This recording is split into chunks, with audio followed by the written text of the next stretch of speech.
There we go.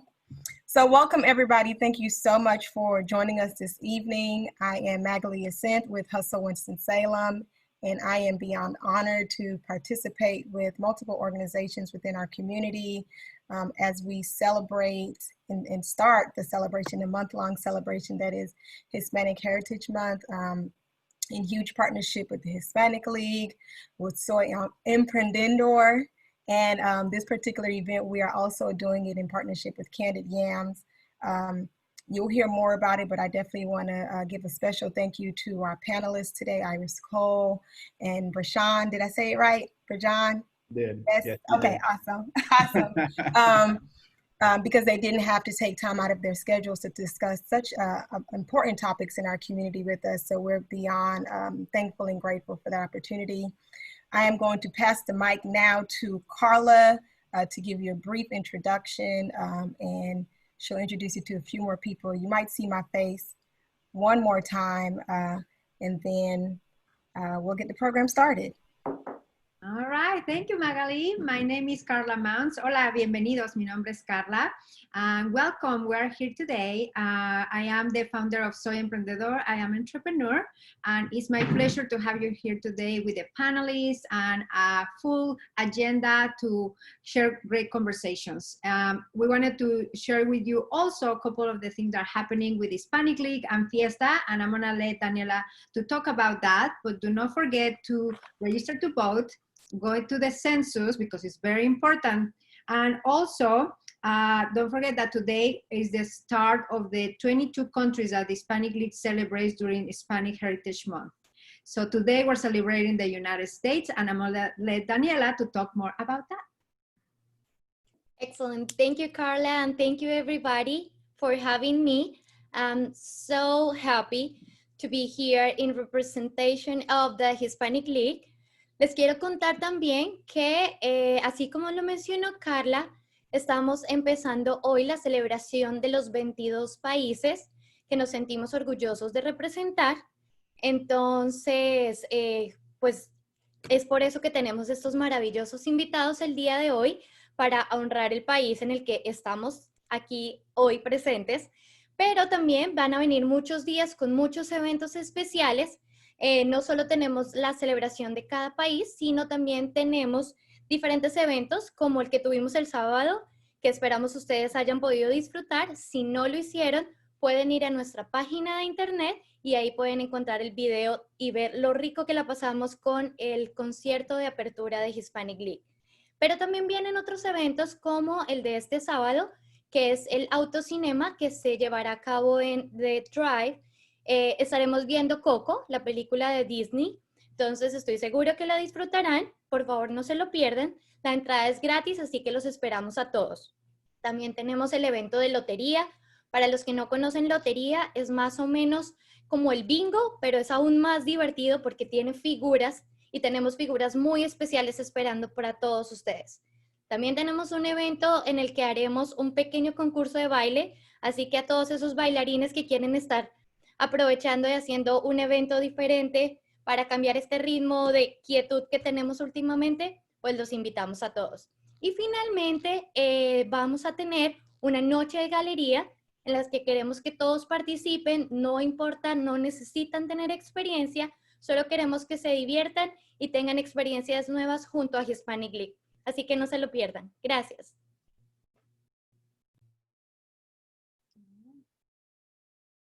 So now we're gonna play a video in representation of today's celebration USA.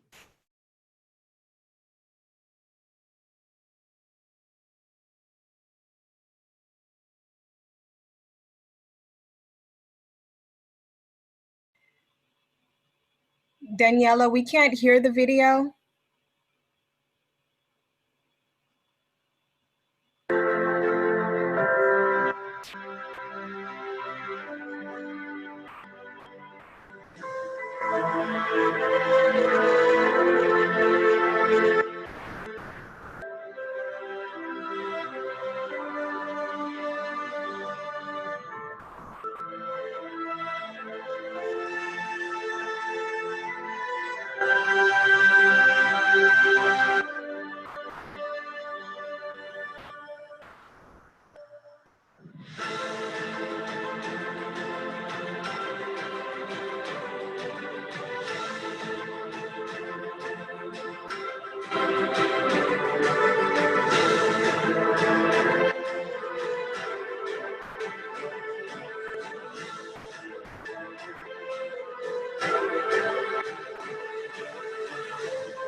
Thank you so much, Daniela, for sharing that. And as a reminder, that's just to kind of highlight that today is the United States Day for the 22 days that the 22 countries, excuse me, that the Hispanic League is highlighting over the next 22 days. Again, I just want to take a moment before we start our program here to just give a kind of a picture highlight of how we got here. So earlier this year, Hustle, we knew that during Hispanic Heritage Month, we wanted to watch this film. The vision was to have everyone either in the theater somewhere or on the lawn, and we have the big screen now, but obviously COVID-19 has changed those plans. So we thank you for joining us for it in a virtual setting.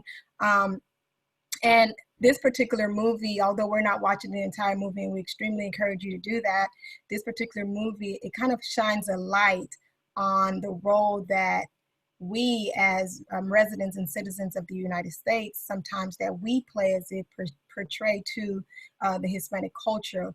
While this movie particularly focused on Mexico, we can really see how we can apply that to any of the countries within the Hispanic and Latinx community.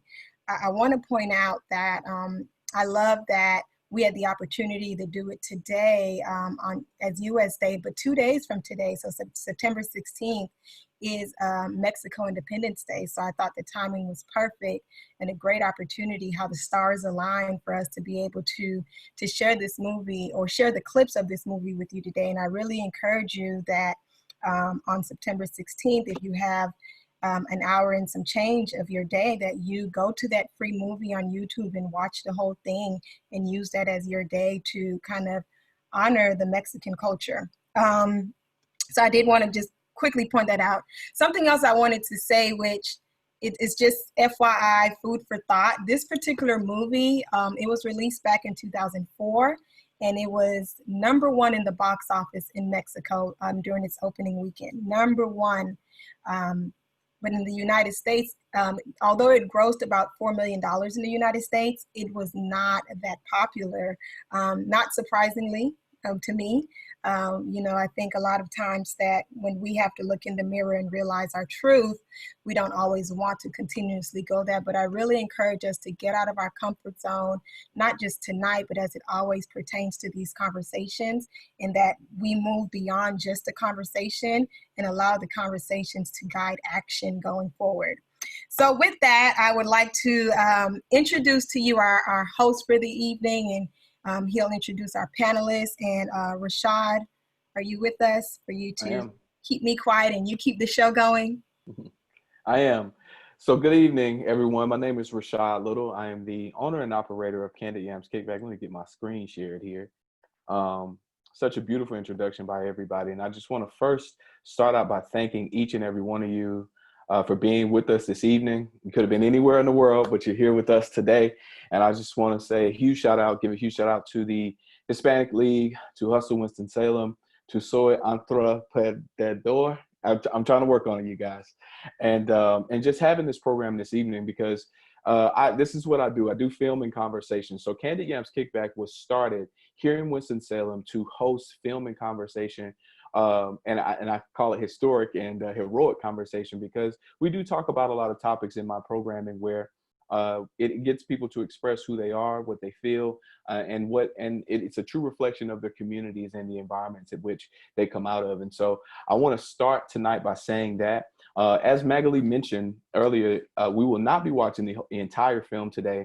As a matter of fact, as a part of my branding, we only watch what I call film shorts. And we do that because I like to introduce conversation with small clips. So I do encourage you to go onto YouTube and find the free film where you can watch the entire film online. That's the first note. The second note is that if the film quality is a little fidgety, just know that we did our best to try to clear up that quality, but if it's not there, the sound will be there, so on and so forth. But you still will be able to have access to the free film post this discussion. Also, it is available for purchase if you'd like. Trust me, I researched this. It is available for purchase via VHS or DVD on all sites, Walmart, Amazon.com, all of those things.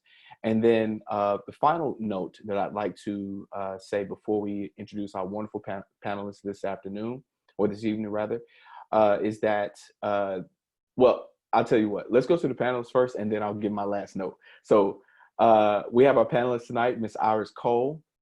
Iris Cole is a partner with She Raises the Bar. Iris, you want to give a couple of words?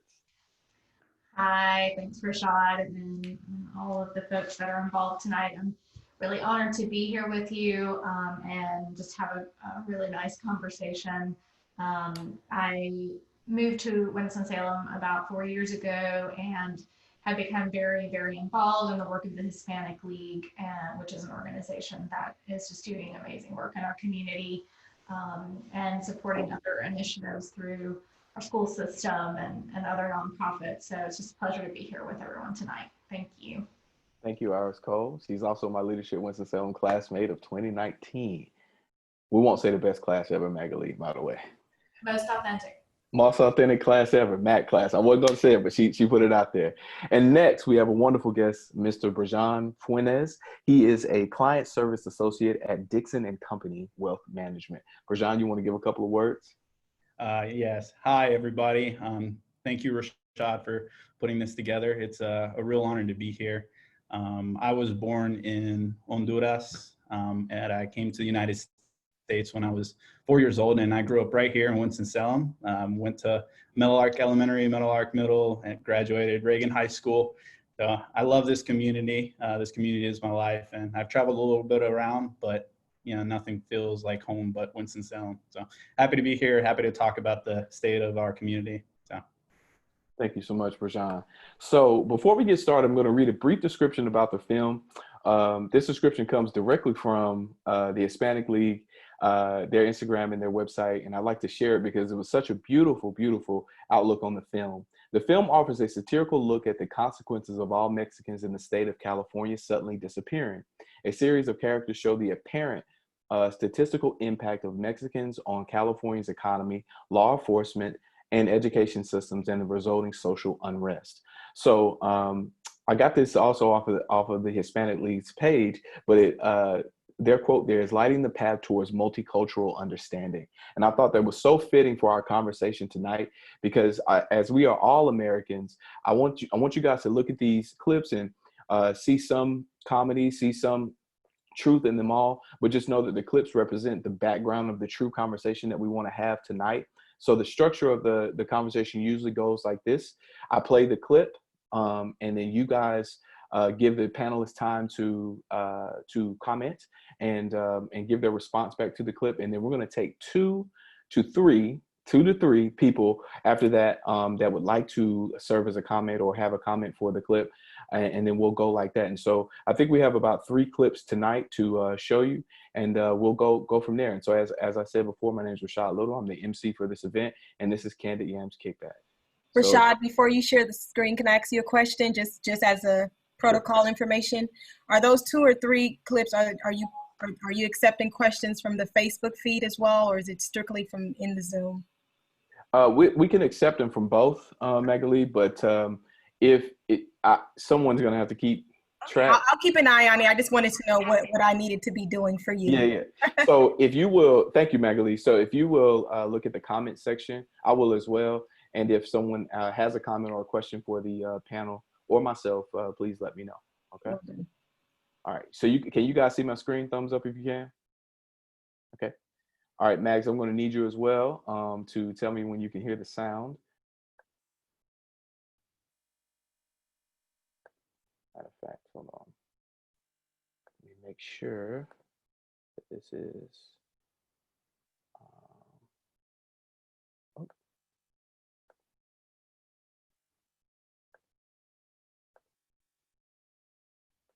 Okay. Now we're good to go. Okay. All right. We're back. We're good. All right.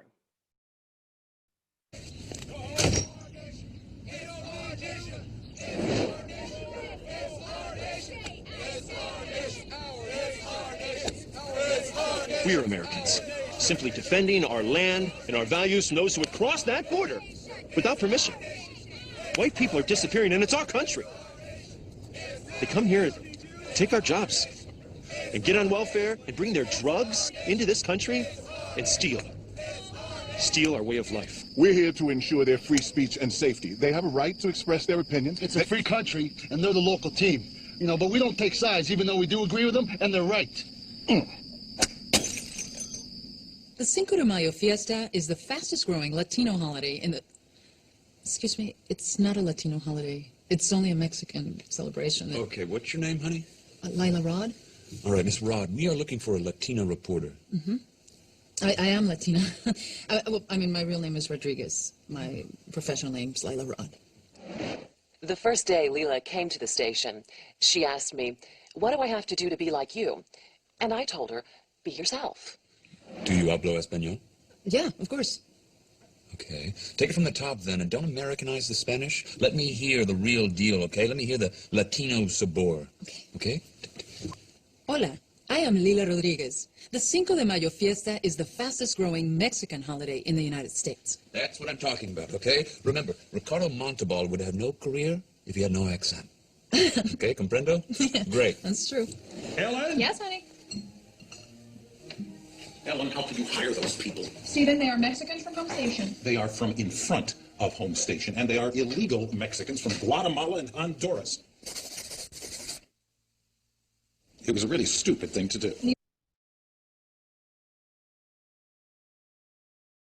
All right. So there was a lot to work with in there. And as you can see, sometimes how foolish American people can be towards one another. And so I want to start this conversation out by saying, we know that our Hispanic Latino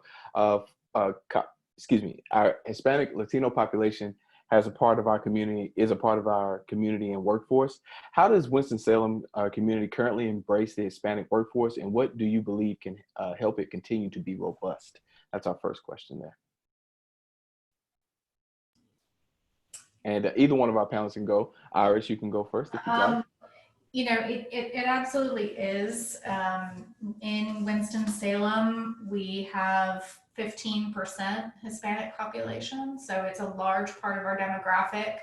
And I think over time, Winston-Salem has come to be known as a safe haven for the Hispanic community, and one that's been embraced because, you know, there's a lot of efforts that are being done to sort of create understanding and belonging for our community, and we'll talk maybe in a little bit more detail about that, but it's important. They're, you know, working in all sorts of sectors of our community, from our biggest corporations through our startup community, and everything in between. Thank you. Brejon? All right, thank you. I think in regards to your question, you know, Winston-Salem since the beginning has always prided itself on being a city of innovation and collaboration. And I think it's, over time, we've done a tremendous job of welcoming the Hispanic community. And I think it's all thanks to, you know, tremendous community leaders that we have. I know people like Mary Jo Turner and Dr. Joy of the Hispanic League. And then we also have Ms. Carla with Soy Emprendedor. You know, these people have worked tirelessly to provide an opportunity for higher education for minorities and underserved communities. And I think that's one of the key steps here.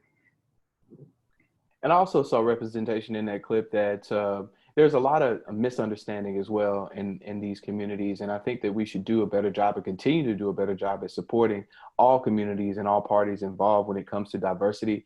As a matter of fact, I forgot to mention before we started our conversation that the Fiesta has been in Winston-Salem since the early 90s, and it served as a hallmark for diversity during that time and now. And so I just want to thank, you know, that part for happening, because we do need to understand like what we're going through in all of our communities, because we are one community here in Winston-Salem. And so you're right, we do need to continue to lead that mantle and paying attention to all of our communities. So Magali, do we have any comments? Not in the Zoom, and I am triple checking Facebook, but I don't think so. Okay. I think we're good, but I have a comment if I'm allowed, or question rather.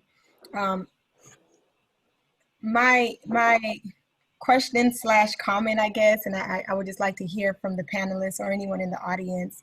When I read this question, it really makes me sit back and think, I don't know the answer to that question. Like, I don't know my answer to the question as far as how does Winston-Salem currently embrace the Hispanic workforce. I don't think that Magali knows that answer. And because I feel like I don't know that answer, it almost makes me feel like that means we're not doing that great of a job. And not to say that we don't have resources, because obviously, as already mentioned, I think we have wonderful resources like the Hispanic League. But when I think about it on a granular scale, and I'm thinking more like, what is the city or the county or our largest foundations and things like that? Are we doing a good job at helping to provide the support and the community around the Hispanic workforce? It's just food for thought for me. I guess for me, like, I don't know that I feel like that answer is yes. And I just would like to hear from the panelists. Am I crazy? Am I the half empty, the cup half empty girl? I think that's one of the reasons why we, I spoke about the leaders we have in this community. Sometimes, and I've noticed in the past, even growing up, there are cracks and there are spaces where people can be overlooked.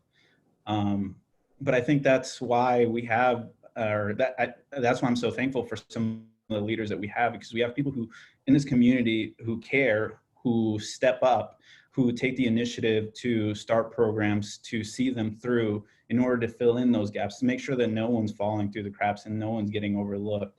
One of the big things that I feel will help us continue to be a robust community is understanding that as far as the Hispanic community, there's a lot of first-generation Americans here, a lot of them. And oftentimes, and this can affect other communities as well, but if you come from a household who isn't exactly fluent in financial matters or hasn't pursued higher education in the past, it can kind of hinder you a little bit to achieve that success. Sometimes first-generation Americans can kind of go about it. They're, going in high school and exiting high school, it's like they're walking blindfolded. They don't have any counsel. They don't have someone there who has been through those experiences, who knows how to coach and guide them through. And that's why I'm very appreciative of some of the things that the Hispanic League does, providing scholarships for higher education, providing coaching, and providing that little help to fill in those cracks. I have Go ahead. No, go ahead, please.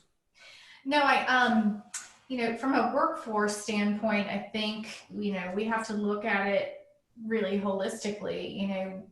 North Carolina is huge in the agricultural sector. There are a lot of Hispanics in that workforce.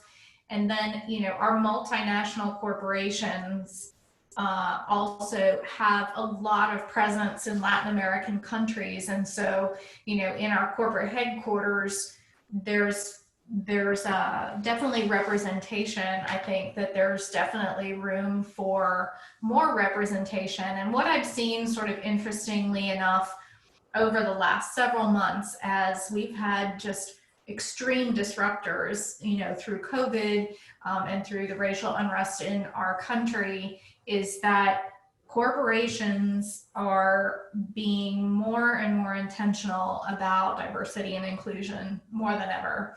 And so looking at their workforces in different ways, I think that there are a lot of things that we're really doing well. I think in our law enforcement, in our school system, there are people who are Spanish speaking.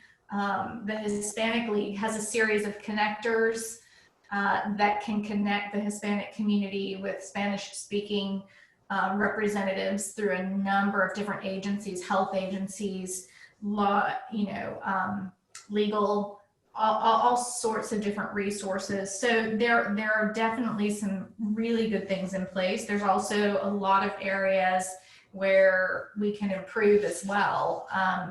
In terms of education and medical access, that's something that we'll get to later. But yeah, we're doing good things, and there's definitely room to do more. I agree. I think. Go ahead. I'm sorry. Go ahead. I want to ask a quick question. It might not be a quick question, but for me, hi everyone, it's Anthony Abney. I don't fully understand the dynamics, the forces that are causing so many people to flee their home country and come to America. I do know, like when I hear about Guatemala, when I hear about Honduras, I hear that there's a lot of gang violence and a lot of disorder and chaos and mistrust of the government. But outside of those high level topics, I really don't understand what's going on. And for me, I like to know where the root of something is coming from and what caused those problems to happen in those countries that are causing these people to have to leave everything, drop everything, and come here to America for a better life. I would like to understand that better if anybody, and in Mexico as well. So if anybody could, I don't know if we have time to talk about it or just throw me some resources on what I can do to educate myself so that I can really understand the plight of what's going on with with people who have to leave. And if it's not even all that, if that's just like the high level story that they tell us, so they think that these countries are terrible places, and it could be actually a really good place, and I don't even know. Like I don't know anything, so I just want to gain a deeper understanding. Any one of you guys can take that if you like. I'll just say a couple of things. I see that Dr. Joy is mentioning her, and she has quite an understanding of these issues, but I think there's lots of things that come into play.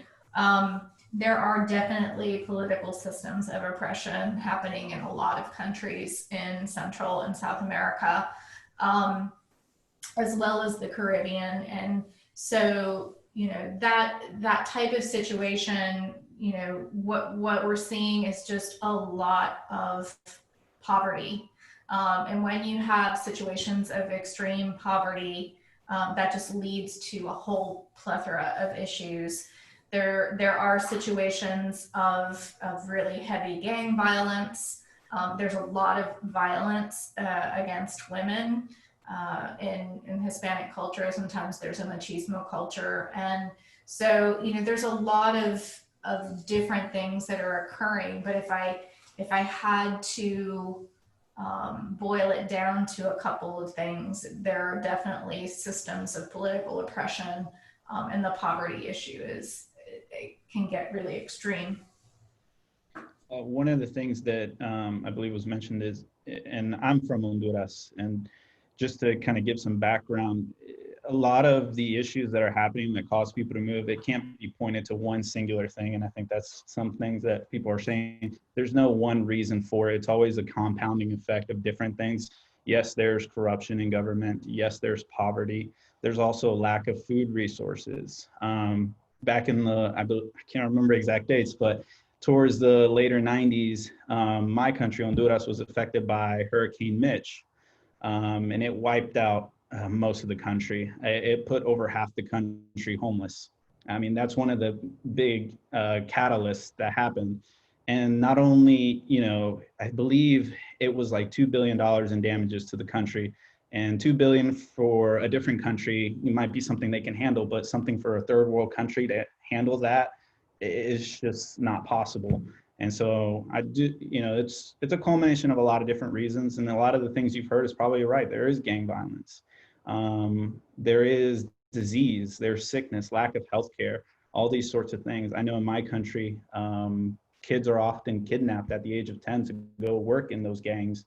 I know there's also, plethora of statistics about, child death rates in these countries, but yeah, it's usually a multitude of reasons, and it compounds upon each other.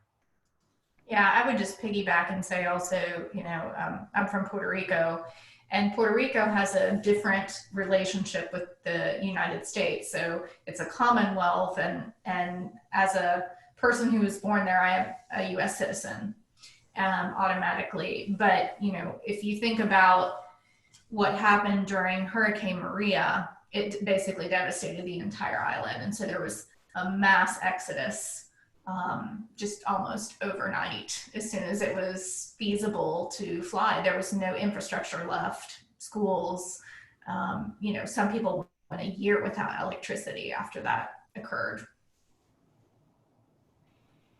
Rashad, for the sake of time, I won't go through the comments that we have now. I have a few privately and then some comments were made in the chat, but I think we should continue if that's okay with you. That's fine. Okay. That's fine. Please keep this conversation going, though.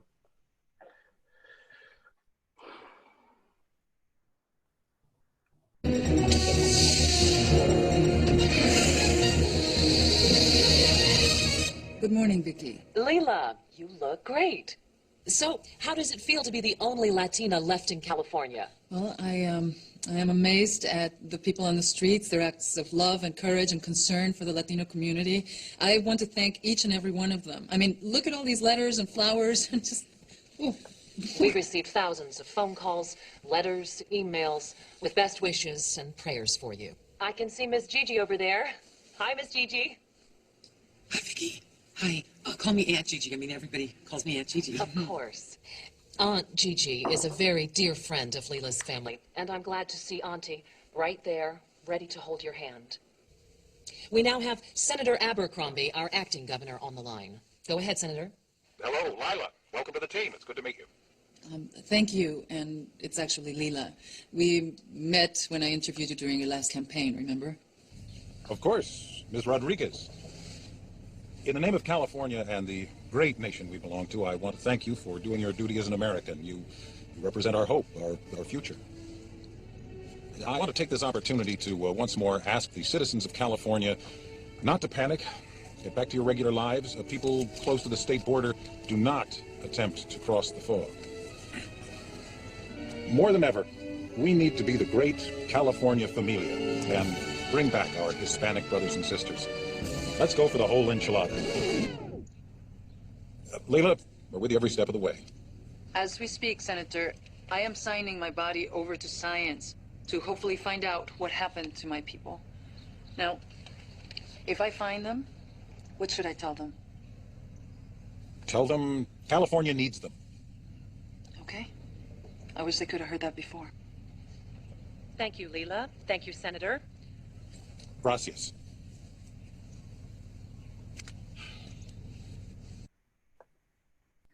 All right. So we're certainly used to politicians pandering about different things, right? We saw in that clip that, he totally misrepresented himself.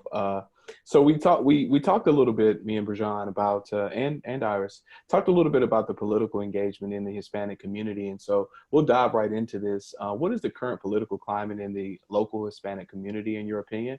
And how does the Hispanic community plan to leverage the concerns in the community to enhance local efforts?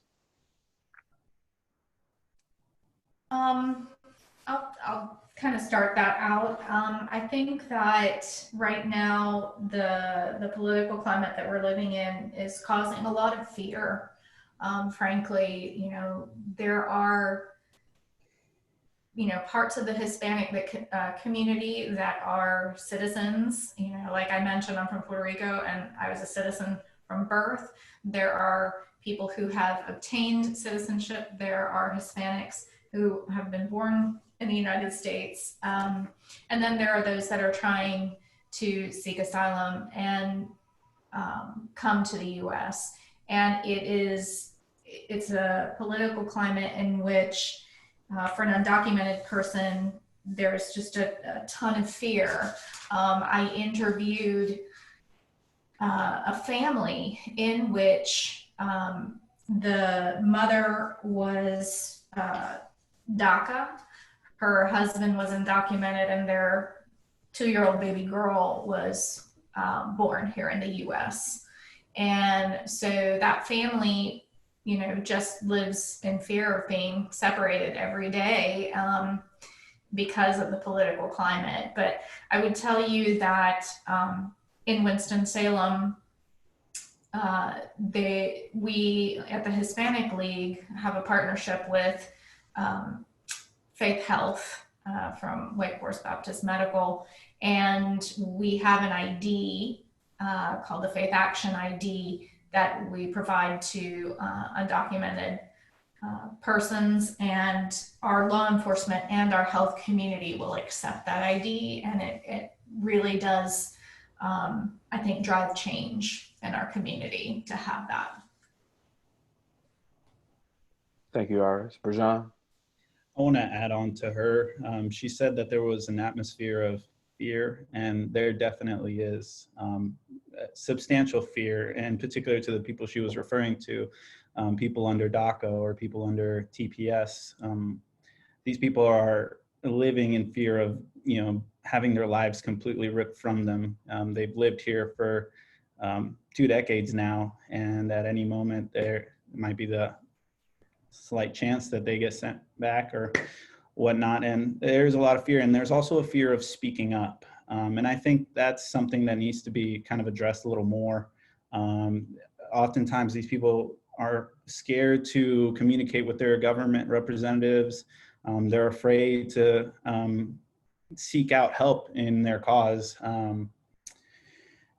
And it pains me to see it. It's something that's kind of close to my heart.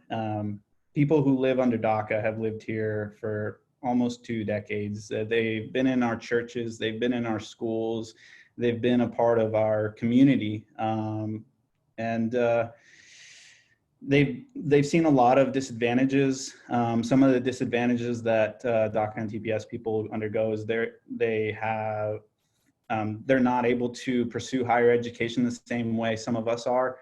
Oftentimes they're paying out-of-state tuition. It doesn't matter where they're from or how long they've lived in a state, they're paying out-of-state tuition. They don't get federal financial aid. They don't have any representation. They're not allowed to vote. And this is something that I see years and years of. This group of people that is, if I'm not mistaken, it's over 700,000 of them in the United States. And whenever every year this issue gets brought up in our state government or in our federal government, it just seems to slip through the cracks. And it's disheartening, to say the least. Yeah, we talked about this a little bit, Brejon, in our preparation for this conversation. And, those individuals also are living and working in the United States. And it's just terrible that they're not able to really grasp that piece of America, and they're underrepresented a lot, right? And we talked about how do you represent, for the ones that, may be afraid to speak up, right? And may be afraid to speak out. And we have to find ways to represent them as well, because they, it's about the health, wealth, love, and happiness, that sort of credo there. And we have to do better at capturing that so that we have the benefits and needs represented fully across the board for all parties involved. Do we have any other comments, Magdalene? Rashad, can I add something very quickly? Yes, absolutely. Because to this question, and also a little bit with I'll be quick. So, fear, and especially in our students and kids, it can be just a change life situation, right? And with Soy Emprendedor, when we do the programming, I have students that they're afraid even to show up because they think they're gonna be taken. And so we have to think about how we impact their future, right? But what we said, and what I know that sometimes not understanding really why a student do not have certain documentation and all that, it causes fear because unknown is fear. But knowing that it changed the life of the students just by how we speak and by what they hear, and we have to be better for our children. I agree. Thank you, Carla, for that. Anyone else? I do want to add one last thing. Go ahead, Brejon. And I mentioned the statistic that there's over 700,000 DACA recipients in the United States. Surprisingly, and I got this, over 82% of them are under the age of 30. Most of them are young. Most of them are budding contributors to our society. And they've been introduced to us when they were in elementary school or middle school, and they've grown up alongside us, like I mentioned earlier. But now they're growing members of our workforce, and they're in our communities. So it'd be nice to kind of raise some awareness about that. Yeah. It'd be kind of nice. Go ahead. You cut out just a bit. What'd you say? It should just be nice to raise awareness for those people, to help them feel welcome to our community. I think that's one of the things that they probably feel the worst about, is that they live in privacy.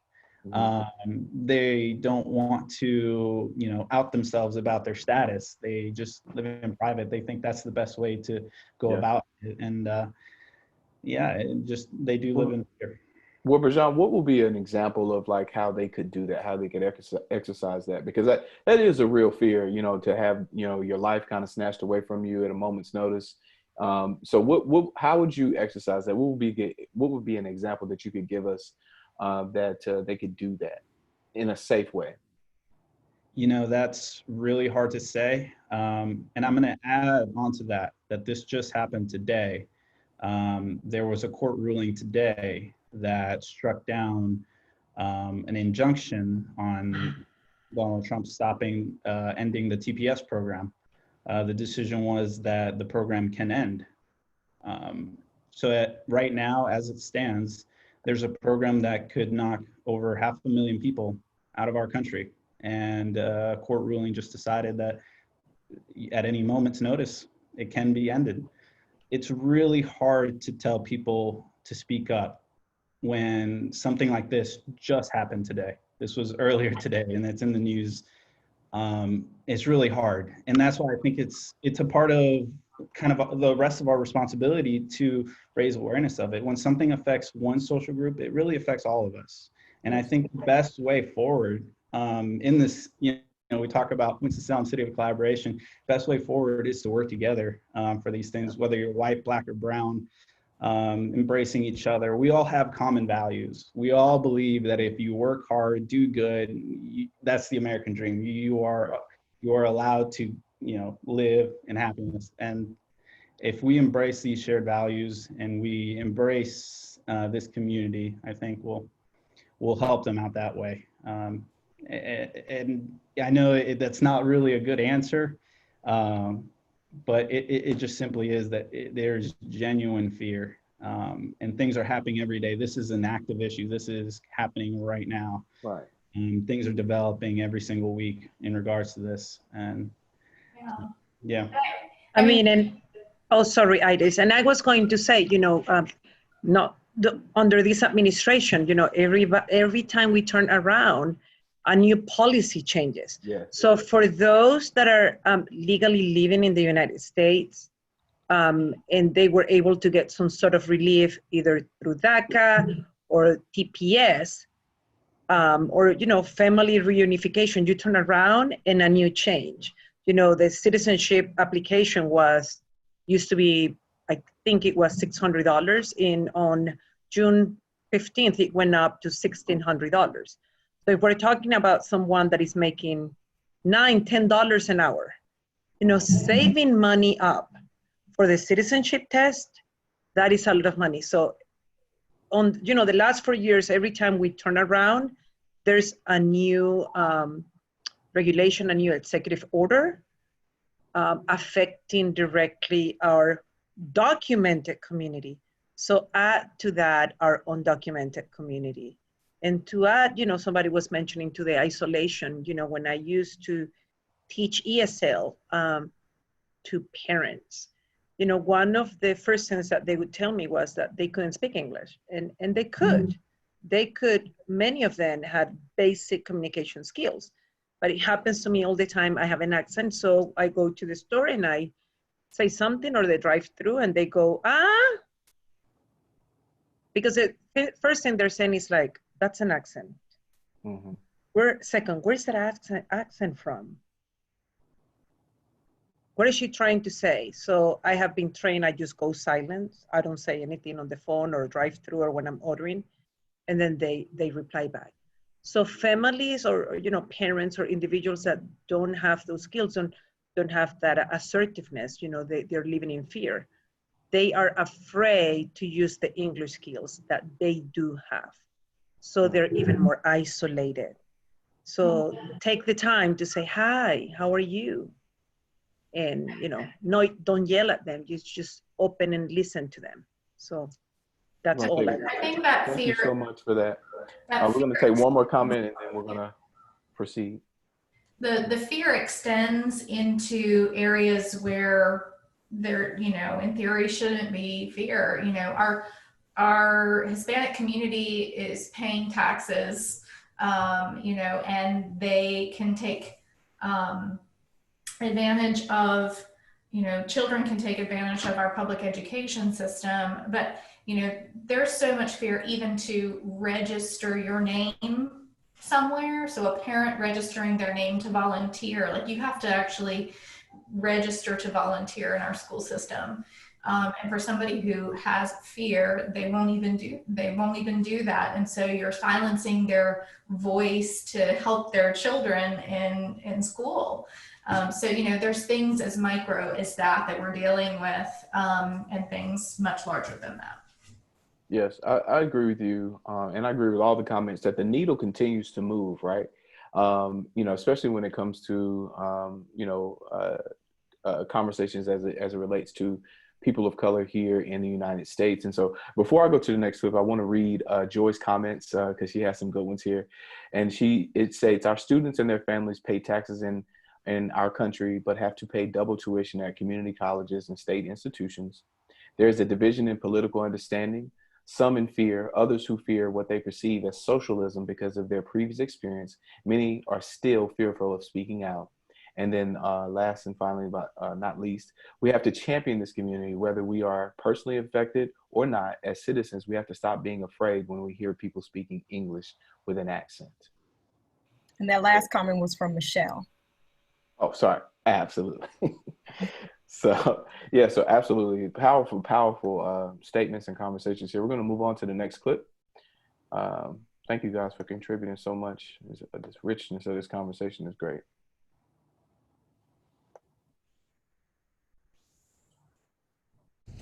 Okay, get up. Okay, girls, back in the car. They're for your father. Get in the car. I got you some churritos. Ian. They were saying Latinos take $3 billion in social services and don't pay any taxes. Turns out it's a big lie. There was $100 billion we figured out was what the Latinos were contributing to the economy of the state of California, the undocumented. Meanwhile, they were taking $3 billion in social services. That's still $97 billion. That's a pretty good deal. But no, people wanted to exaggerate it. Oh, they were just taking. Turns out it was lies. Lila Rodriguez, better known as the missing link, has committed her body to science in the hopes of solving the Latino riddle. Ah, my endangered species. Ooh, wet hands, that's not good. Do you usually have wet hands? All right. So we're going to touch on education here in this clip, but I wanted to ask this in terms of this, because we did mention education a little bit. I think Iris maybe touched on it, and I want to bring this up. Our Hispanic population contributes tremendously to our economy. What role does education play in the Hispanic community as it relates to upward mobility? In regards to upward mobility, and I think this is kind of a topic that should be discussed all across the board for different groups, brown or black. We've seen a lot of changes in how our U.S. economy works. I mean, we've seen technology and automation just, blow our expectations out of the water. The possibilities are endless of what could happen. I've seen technology, even in my field of finance, in certain industries, technology has really been a job enhancing. It has a job enhancing role, but in some other industries, it's had a job eliminating role. And I think something that we can work towards is inspiring creativity, inspiring our young minds to pursue a deeper purpose, and educating them on, the entrepreneurial spirit of their human capital, of their own skills and what they can bring to the table, because that's hugely what our future economy will be about. It will be about people and their human capital and what they can bring to the table. And I think that's kind of something that we should definitely focus on. I think that's such a beautiful point, Brejon. Brejon, excuse me. I keep saying Brejon. But I absolutely think, I think that was beautifully stated, human capital there. And I think that people in this country have that in spades, right? That is what the American dream is all about, is creating something, right? Yeah. We have that in spades. And so I think that education in terms of upward mobility has to be taught to us in tools. We had a great conversation before we started this, me and Brejon. But I think that, man, the tools that we need to use in our educational system both can be used in the schools and outside of school to develop the full human, the human being experience here in the United States. Does anyone else have anything? I feel like me and Brejon, I'm just kidding. I will say one last thing. In talking about the entrepreneurial spirit, and you're talking about the values we have, we do have these shared values. And I think in certain communities that are underserved, I think it's very important to providing our youth a safe haven to where they can explore that creativity, where they get an opportunity to really fully develop it. Sometimes their home lives might not be the easiest. Perhaps their parents are really working hard day and night. They don't have an opportunity to maybe help them in education as much as they would like to. So having programs, and I'm hinting at a certain program that we'll probably talk about later, Soy Emprendedor, but providing a safe haven to people to explore their creative sides and find a deeper purpose is very important. Not just teaching those, but providing a space. Right. Really embrace it. For sure. Iris? I couldn't have said it any more beautifully. That was so well put. I think it's so important that we look at the entire spectrum of education as we would for any child. But how do we, from the very moment that we can provide education to children, and I'm talking about even this 0 to 5 age before kindergarten, where we get the kids started off on the right foot. In Winston-Salem, we have a gap. We have a pretty severe gap that if we were to invest really early, starting in pre-K, the changes would be monumental to our K through 3 literacy rates. Yes. And right now in our school system, Hispanics are 25% of our school system. Wow. And if we combine all of our minorities, the minorities are now the majority in our school system. Right. And so, we've got to do better, and we've got to give that really, really good start to our children so that they have the ability to fulfill their entire potential and contribute to our community. So I don't have more to add, just those sort of statistics. I'd like to add to what Iris is saying. During my stint with Leadership Winston-Salem, we actually did our project with a group, Read Winston-Salem, where they literally targeted the students that were not reading well on, as Iris so beautifully pointed out, they weren't reading on their level.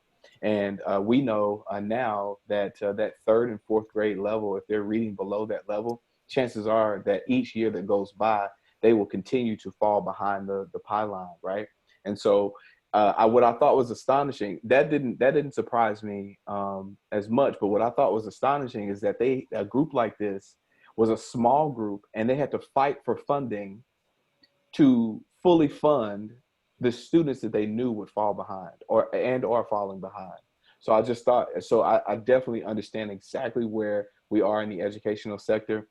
Joy also points out there's a lot of work that needs to be done in the school system, which I was a part of for more than 30 years. The students who get higher education are amazingly successful.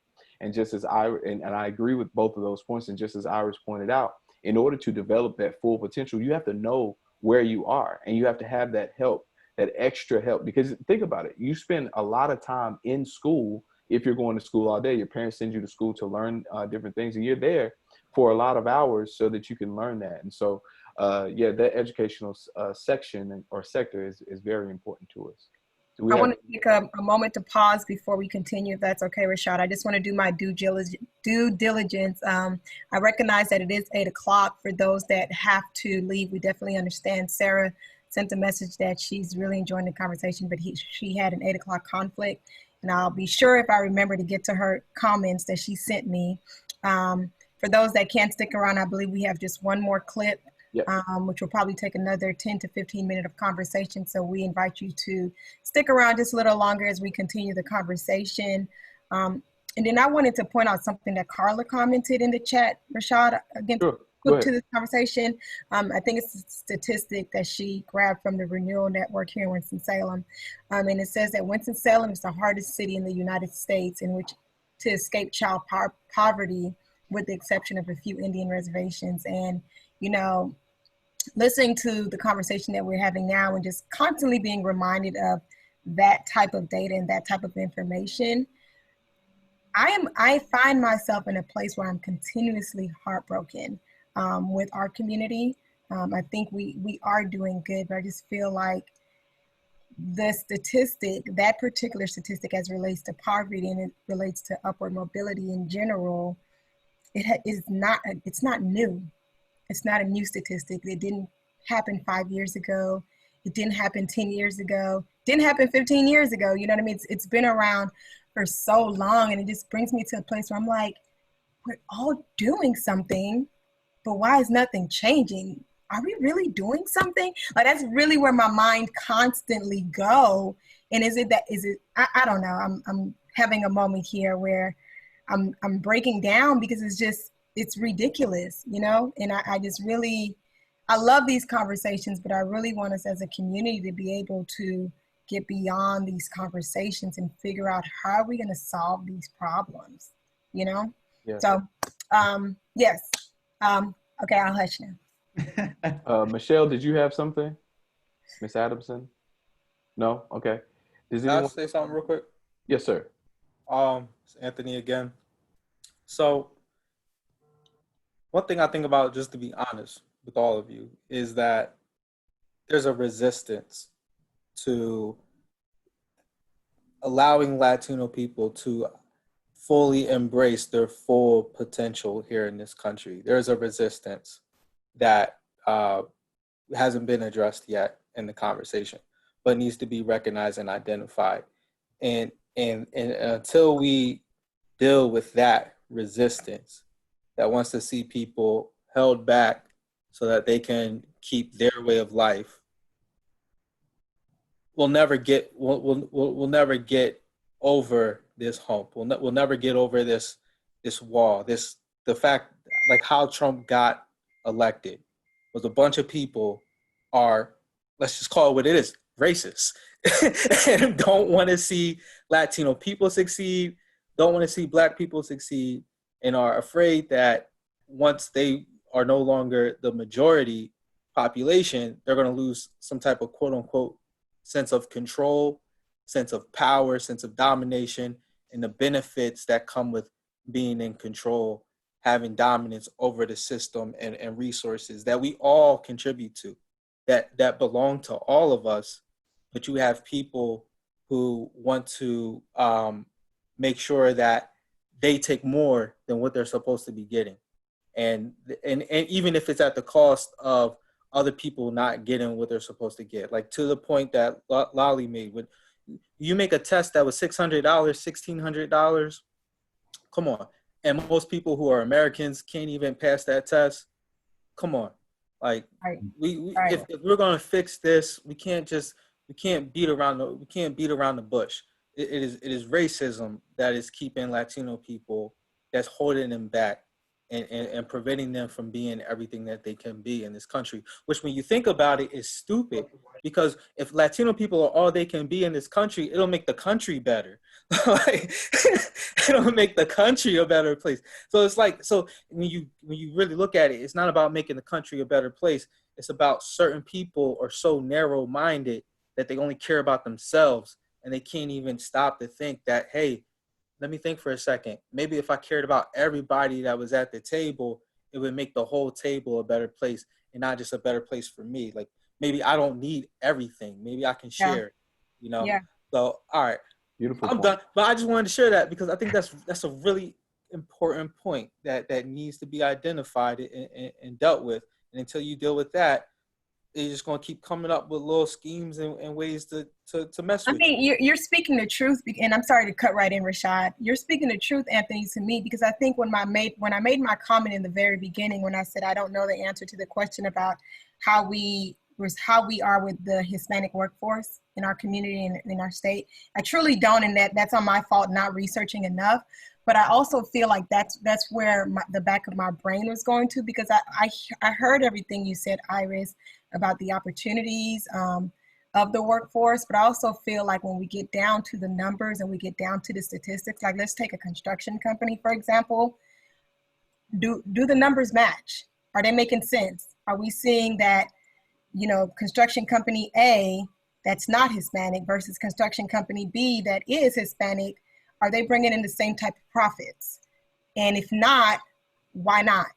What's the problem? What is the issue here? And I think, Anthony, you really are just, you said it, man. Like you said it, like it boils down to, we have a lot of racist, systemic things built into not just our city, not just our state, but in the country that we really need to start to not just address, but attack and solve, you know? So thank you, Anthony, for saying that. And I think It was a got a lot of comments. Got a lot of comments on this one. real quick, I think it's a scarcity. Go ahead, Iris. It's a scarcity mentality versus abundance mentality, and I think you said it really beautifully. I think, you know, the difference, Magali, is that you're going to see a pay parity issue, and as you then cross, you know, race and ethnicity with gender, you're going to see it again take a hit. And so, you know, that's where I think we've got to do way better. Can I push back a little bit on that? It's not so much, well, I mean, don't get me wrong, if they don't give us a place at the table, we can't be heard, but we also need to expose our children to other things. You don't know what you can be or you want to do if you're not exposed to it. I mean, people of color have been doing this, you know. It's been an issue for us. We don't get exposed to going into the hospital and seeing something like Hispanics, let's say for young men, you know, it's construction, lawn care, painting. You know, there's other things that they can do, but they don't feel that, they don't know what's out there outside of what they see every day. So let me say this. This is a great point. But as a champion of education, right, I want to say this. Going back to what I was saying about how much time our students spend in school, right? How we are undergirding what you're saying, Michelle, by not showing that exposure while they are in school. Because as I was talking to Brejon earlier, as we were preparing for this conversation, to me, if we are preparing human beings, you know, for the best life possible from 5 until about 18 years old, why do they still need a college degree to function in our society, right? If we can empower them through education, right? Degrees are great.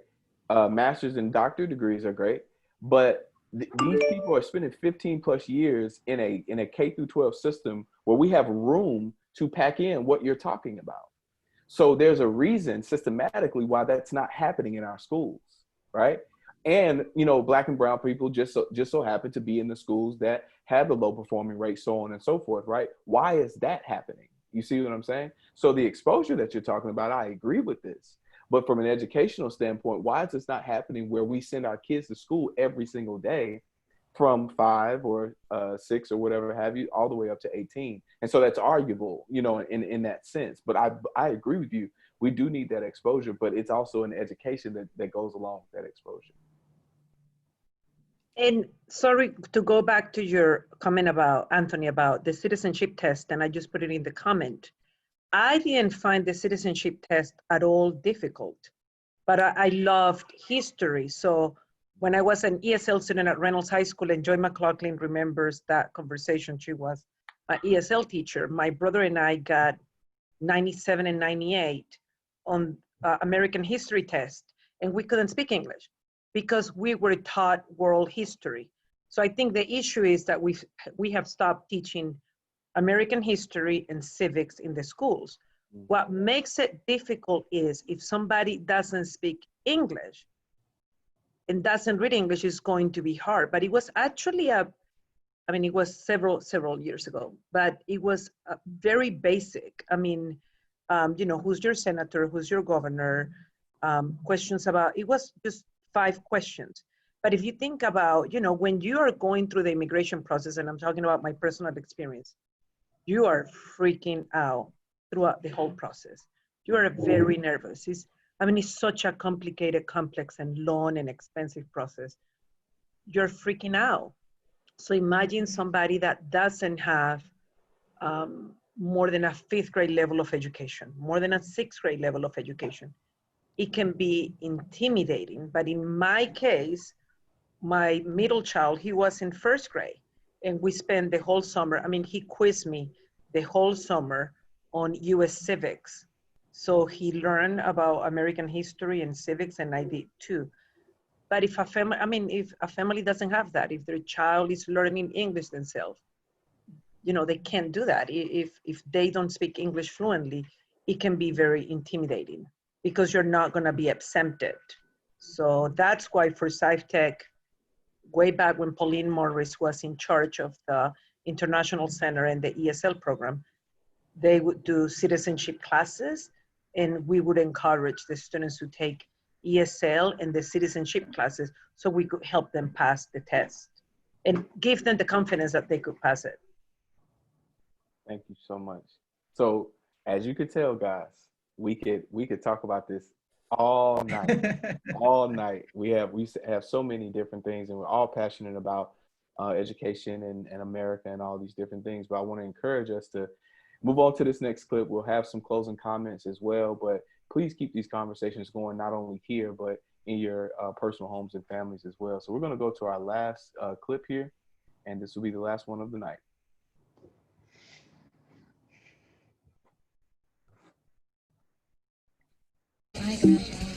Adios.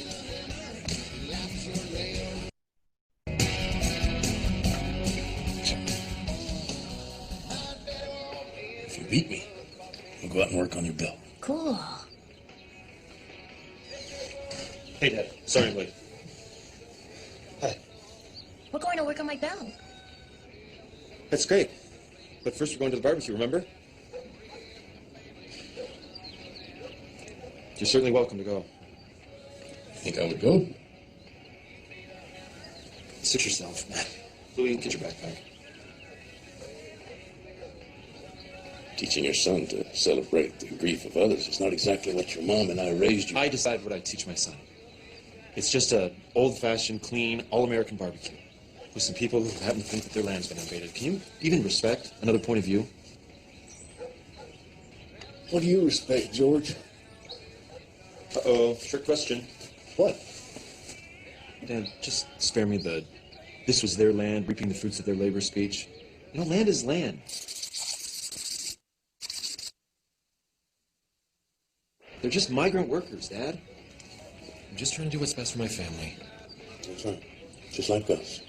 One big happy family. Bye, Grandpa. Adios. All right, so before we dive into this last question here, I thought that was a powerful scene to end with because, there's a little bit of a history lesson there that needed to take place. There's always this conversation of the origins of America, right? And how distorted some views can be of that as we go into this conversation. So I wanted to point that out. But Iris and Brejon, this is the last bit of it. Whose land is it anyway? Think of the current conditions of the Hispanic community. How can individuals outside of this community really assist efforts to address certain conditions? And I think Magali has been, pushing this theme the entire conversation. So it's great that this is the ending point for that. So Iris, Brejon, which either one? I think that the one thing that we can all do is just kind of look at ourselves and look at our potential, unconscious bias or conscious bias for that matter.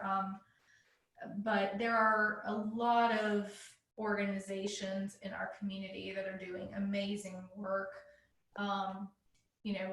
with current conditions the way that they are. I'm just thinking particularly about the additional disruption of COVID and how that adversely has affected our Hispanic community.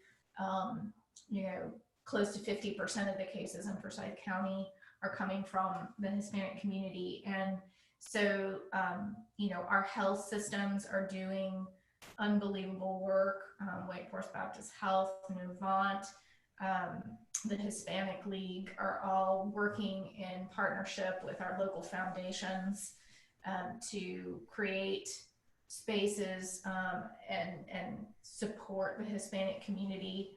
A lot of Hispanic restaurants in our community are experiencing the same struggles as other restaurants, but that's something small that we can do, is to support those businesses, those Hispanic-owned businesses.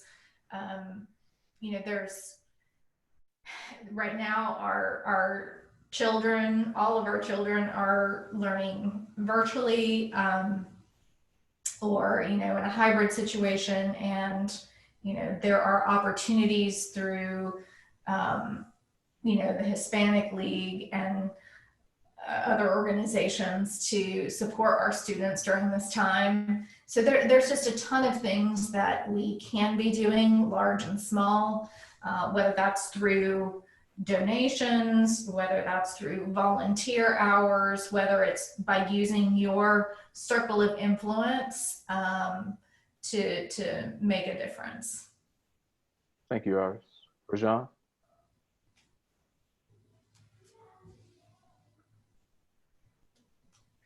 Yeah, I'm going to go back to actually something that we've been talking about in the comments. It was something that Anthony said, that if everyone has a seat at the table, it's a better table. I love that. I love that he said that.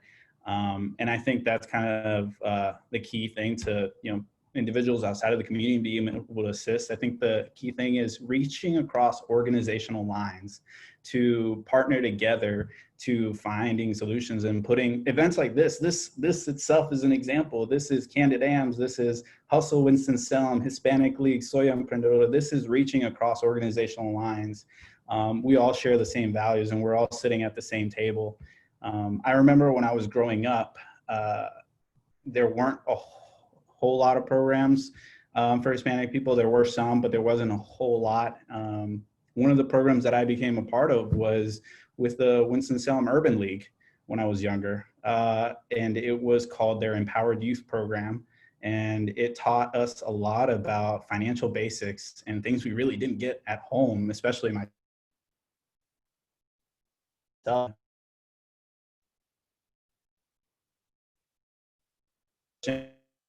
Inspired me to do similar things, to opportunity, that space to learn. Growing up, I grew up here since I was 4 years old. And I'm going to give a shout out. I love, I love Black culture, Martin Luther King, the civil rights movement. Love it. I mean, I grew up here since I was 4. By all means of the definition, I feel like I'm American, and that is American culture right there. There's a mural in Greensboro of the Greensboro sit-ins that gives me just a sense of awe every single time I look at it, because it represents, what this community is, and it's speaking up. If you see something, speak up, not just with your group. Maybe this isn't something that necessarily affects you, but it affects other people. And if you see injustice, you speak up. And I think the city of partnership, of collaboration, if we keep on that culture, we keep on that whole idea of coming together and putting joint efforts like this together, we could do so much. And I look forward to that. Agreed. Brejon, we love your culture as well. We love all cultures, but especially this culture as well. So, man, listen, you hit me up, Brejon. Me and Brejon and ours gonna hang out, man. That's definitely gonna happen. Do we have any other comments? I think there's quite a bit, Rashad, but I don't think that I'm going to go through them. Hopefully, I see there's a lot of engagement in the chat. I love it. And it's my intention to share all of this also in the Facebook.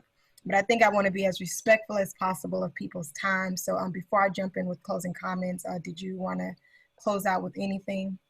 Yeah, I'm just going to play this here. Real quick, Iris and Brejon, do you guys have anything, any independent projects that you would want anyone to know about joining or supporting in your efforts to elevate your communities, elevate, who you are as individuals, and join you in any efforts as well? Well, I'm not sure if we're going to go into it, but I did want to talk about a new project that I'm partnering. It's the lovely Carla Mounts could probably describe it a little better, but it is Soy Emprendedor. I personally was inspired hugely by the Winston-Salem Urban League and that Empowered Youth program that I was speaking about earlier. That program just did a world of difference for me. And I'm just going to, so what this program is going to be, it's going to be about creating a learning program for kids that can kind of inspire imagination, teach people skills, and foster ingenuity. And I think having a space where they can have wonderful discussions and, a fresh opportunity to talk about those things is great. So I look forward to what we'll be doing. So yeah. Thank you so much, Ron. Brejon. Dang, I don't know why I keep calling you Brejon. Brejon. I'm gonna practice it on my chalkboard 100 times. Iris. I love the whole concept behind Soy Emprendedor and just giving people an insight into their entrepreneurial spirit. I do some of that work through teaching innovation and entrepreneurship for the Keenan Institute to artists, all different races. And I think it opens up a whole new world for people. I think the Hispanic League is such a unique organization in our community that is doing so many wonderful things in the education space. There's a middle school achievers program that is serving over 600 Hispanic students in our community at 10 middle schools. The Hispanic League provides scholarships to deserving high school students, and last year they passed the $1 million mark in scholarships, and they'll be giving 50 scholarships this year to students, and that's a really amazing way to support young people in their dreams. And all of the work that we're doing during COVID is also really important. We're just awarded a grant that we can help the Hispanic community isolate during COVID. And so, it's an amazing organization. It's been a real honor to be a part of it. And I just encourage everybody to support that work if they're able. Thank you, Iris. Thank you, Brejon. Man, this conversation has just been so impactful, and it's what I live for in Candy Yams Kickback, is to partner and talk and change the way that our world sees our culture. And I'm always with heroes and heroic people that are in this community making the difference. And just so you know, as was mentioned earlier, and these are my closing comments, and Magali, I'll turn it back over to you. In our world today, it will come down to the people that are sitting right here that want to and have that vision. As a matter of fact, entrepreneurship to me is just like a vision that you see the world in, and the actual business model that you put forth is how you change anything. And so it starts with a couple passionate people with a big vision in life, and then you get that machine going as to how you want to really collectively change the view of people that are behind you. And I think that's what you call legacy, right? So with that said, I want to thank Hustle Winston-Salem. I want to thank Soy Emprendedor. She's gonna work with me. Emprendedor. You got it, Rashad. I want to thank the Hispanic League of Winston-Salem. I also want to thank my leadership Winston-Salem classmate Iris Cole for agreeing to do this tonight, and I want to thank Brejon for also being present and with us tonight. So I'm going to turn it back over. I want to thank you guys for allowing me, Candy Yams Kickback, my organization, to serve with you tonight. And if you ever need anything, please reach out. I will definitely be interested in doing that work with you guys. So at this moment, I'm going to turn it back over to Magali Ascent, and she's going to close us out. Thank you, everyone. Once again, I won't go through all the thank yous. So ditto to everyone that Rashad just thanked. Because I promised Sarah that I would make this comment, and I think it's very fitting for a closing thought. This is just food for thought as you go about your day beyond this particular event. She made a comment in the chat to me, and she said, those of us on this Zoom are probably all supportive of this community. So my question is, how does the Hispanic Latinx community feel that the rest of us about how the rest of us are embracing them? And it's not something that's being asked for you to answer. It's just something that ask yourself that question, whether you are part of the Hispanic Latinx community or not. I really encourage you to ask yourself that question. How do you feel like those outside of that community are supporting the community as a whole? And if you feel like you're not doing that great of a job, let's figure out how we can change that. A few more things, and I know that some of them had to jump off, but I'll be remiss if I didn't recognize Leah Metz, Alan Younger, and Santiago Ramos, who are all members of the Hustle Board. And I appreciate them so much. And I want to show a quick video. It's only 1 minute. I'm probably going to show both the Spanish and English version just for the sake of the recording. And Santiago and Carla and Alex, who's not with us right now, this video could not have been done without you all, but it's just to give you all kind of a understanding that at Hustle, since our inception, we have been committed. Hustle was started by all Black entrepreneurs, but we've also always been committed to our brown community as well. From the day we started, we've always tried to make an effort to ensure that we bring the entire community up. So last year when we did the Black Think Tank in February, we did the same event. We did a Hispanic Think Tank in October of last year. And this is just a quick promotional video, and the actual interviews and all of the details regarding that. It'll be a video report that will come out towards the end of Hispanic Heritage Month this year. But I just want to give you guys a quick glimpse of a 1-minute video, if you can bear with me. I'm going to stop sharing your screen, Rashad, if you can, so that I can. All right. Well, I'll probably, yeah, there we go. Oh, wait, I didn't share my sound. Hold on. And I thank you all so much for your patience. I know we're way beyond the time we told you. Way beyond. Way beyond. So I think I want to start with the Hispanic version. Is that okay with everybody? With the Spanish version, excuse me. And then I'll play the English version. They're all just 1 minute. Con mucho orgullo, Hustle Winston-Salem anuncia la primera Hispanic Latinx Think Tank. Concluimos el 2019 mes de la herencia hispana, facilitando conexiones entre empresarios y organizadores de la comunidad, participando en conversaciones centradas sobre la inclusión del crecimiento de la economía hispana en Winston-Salem. El Think Tank se enfoca en discutir y descubrir las experiencias que faltan representación en el liderazgo local. La meta es estimular cambios positivos en nuestra comunidad en la manera de escuchar de la gente quienes viven y trabajan en la economía, compartiendo con compañeros sobre las áreas en donde podemos mejorar para mejorar la economía para todos. Quédense conectados a Hustle Winston-Salem para un reporte en video capturando las preguntas y las preocupaciones descubiertas durante el Think Tank de 2019. Nos vemos pronto.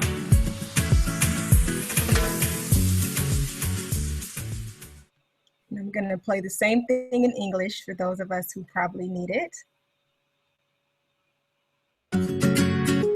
Hustle Winston-Salem is proud to announce the first ever Hispanic Latinx think tank. At the end of the 2019 Hispanic Heritage Month, we facilitated connections among local entrepreneurs and community organizers to engage in a conversation centering around the inclusion of the Hispanic economic growth in Winston-Salem. The think tank focused on discussing and discovering experiences not currently represented by local stakeholders. The goal is to stimulate positive change for for the community by hearing from the people who live and work in the Winston-Salem economy and share perspectives with partners about areas where we are excelling and areas where we can improve to help grow the economy for all people.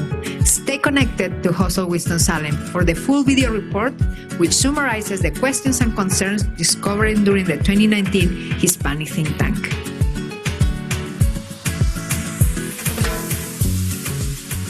Okay.